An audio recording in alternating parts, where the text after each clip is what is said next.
Xavier Louis, bonjour. Vous êtes donc l'auteur de ce guide qu'on trouve gratuitement dans tous les offices de tourisme. Les 100 plus beaux des Tours de France, c'est un guide un peu atypique. Quelle est son ambition première ?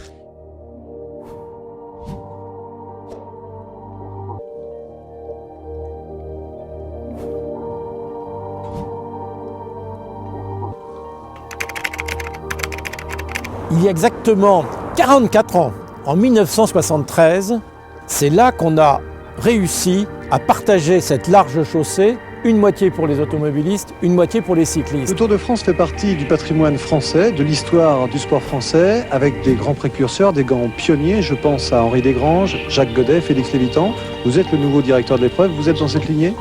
Écoutez, vous avez dit le Tour de France, c'est un patrimoine national. Et moi, je veux vous dire, je suis peut-être dans un autre style que cette lignée, mais je voudrais être un ambassadeur de France.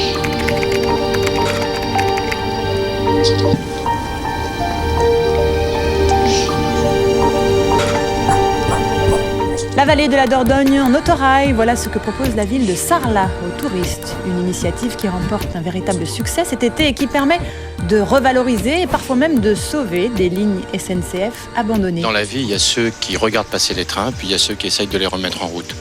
Donc en Périgord, on a cherché à faire en sorte qu'une ligne secondaire puisse être remise en valeur en tenant compte de notre potentiel.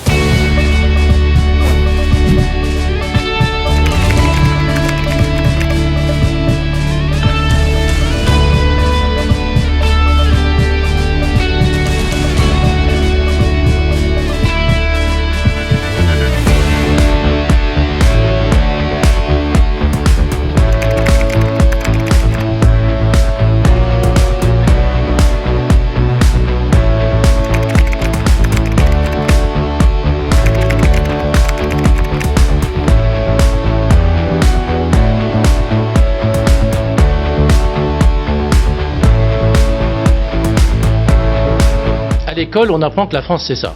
C'est 550 000 km², le 42e pays du monde. Mais ça, vous l'oubliez. La France est le 6e pays du monde, la Chine est le 7e.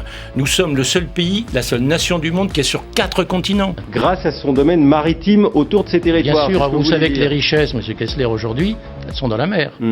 Et comme nous avons en plus les entreprises qui sont les plus performantes pour l'exploration et l'exploitation des océans, on a là un vrai projet pour le pays.